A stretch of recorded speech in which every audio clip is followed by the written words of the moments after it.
Magandang araw mga bata! Ako si Teacher Rona, ang inyong guro sa MAPE Music 4. Ang ating aralin sa unang markahan, unang linggo, ay mga hulwarang ritmo at ang kumpas nito sa iba't ibang palakumpasan. Ang bawat komposisyong musikal ay binubuo ng iba't ibang note, nota, atres or pahinga at ng iba pang simbolong pangmusika. Ang bawat note ay may katumbas na res.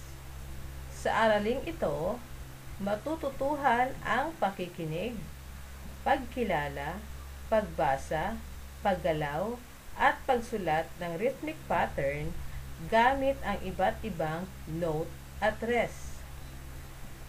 Ito ay isang halimbawa ng note at res chart or sa Tagalog, nota or pahinga at ang kanyang bilang ng kumpas. Mapapansin natin na meron tayong iba't ibang simbolo ng nota at pahinga. Pag-uusapan muna natin ang mga nota. So mapapansin nyo, meron tayong tinatawag na puong nota or whole note na merong kumpas or bilang na 4. So paano siya sinusulat?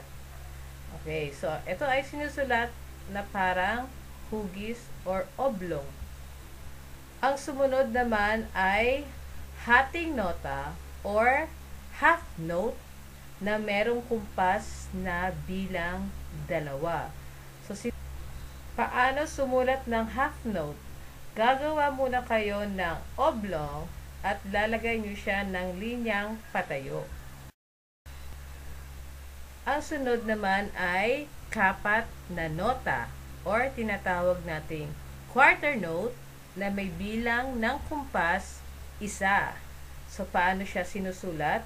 Gagawa kayo ng oblong, guguhitan nyo ng linyang patayo, at isi-shade nyo or kukulayan nyo ang oblong. At ang pinakahuli ay ang kawalong nota or 8 note na merong bilang na kumpas na 1/2. So, paano siya gagawin? Susulat natin muna si quarter note at lalagyan nyo ng tenga ang pinakaitaas na linya. Tandaan natin mga bata na ang whole note ay makakatanggap ng 4 na kumpas, ang half note 2 kumpas, ang quarter note 1 kumpas, at ang 8 note ay merong kalahating kumpas. Dadako naman tayo sa pahinga. Okay. So, meron tayong tinatawag na buong pahinga or whole rest na merong bilang na 4 na kumpas. Para madali nating matandaan ang simbolo ng whole rest, para siyang sombrerong nakatihaya. Ang sumunod naman ay ang hating pahinga or half rest na merong bilang ng kumpas na 2. So, para matandaan natin siya, parang siyang sombrero na nakatayo. Ang sumunod naman ay kapat na pahinga or quarter rest na may bilang ng kumpas na 1. So, paano siya sinusulat? Gagawa muna kayo ng letter Z at ang nasa ilalim ay letter C. At ang pinakahuli ay ang kawalong pahinga or 8 rest na may bilang ng kumpas na kalahati. Okay, paano siya isusulat? Susulat muna kayo ng linyang pahiga at dudugtungan nyo ng letter C. Pag-aralan ang mga sumusunod na mga hulwarang ritmo sa parakumpasang 2-4, 3-4, at 4-4. Bigyang pansin ang pinagsama-samang nota at pahinga sa bawat sukat. May katumbas itong bilang ng kumpas na nakasulat sa ilalim. Tandaan, ang bilang ng kumpas ay 1, 2, 1, 2, 3, at 1, 2, 3, 4.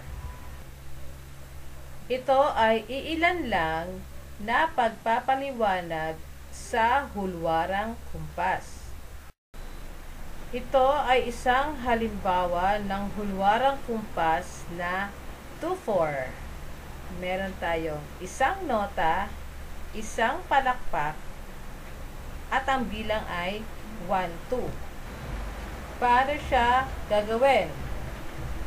1, 2. Isa pang halimbawa ng 2-4 time signature ay tatlong nota, tatlong palakpak, at ang bilang ay 1 to end.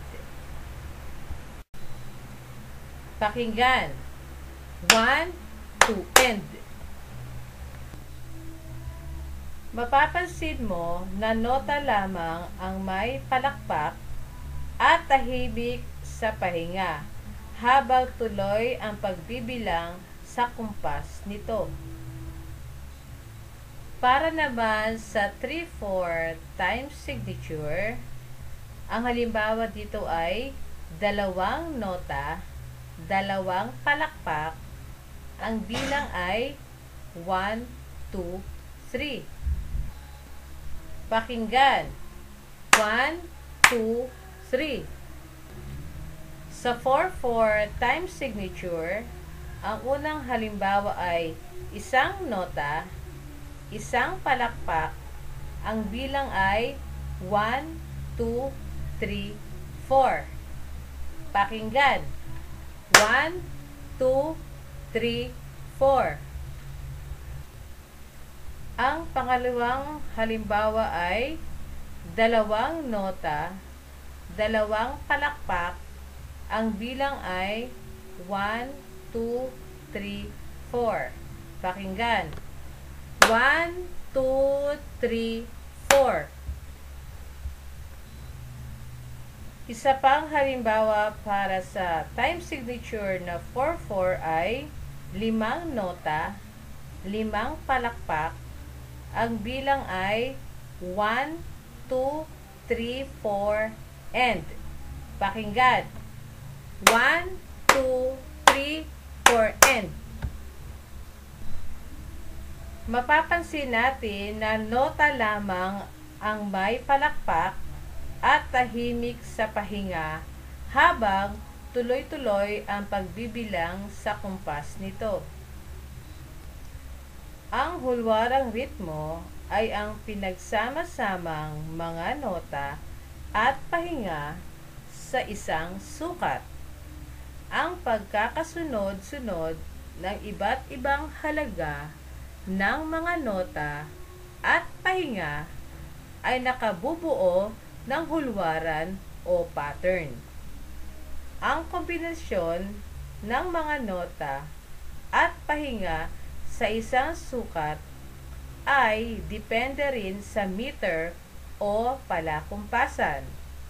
Mas mabibigyan mo ng halaga ang bawat kumpas ng nota sa pamamagitan ng pagpapalakpak sa tamang kumpas nito. At dito nagtatapos ang konsepto ng Music 4 para sa Week 1.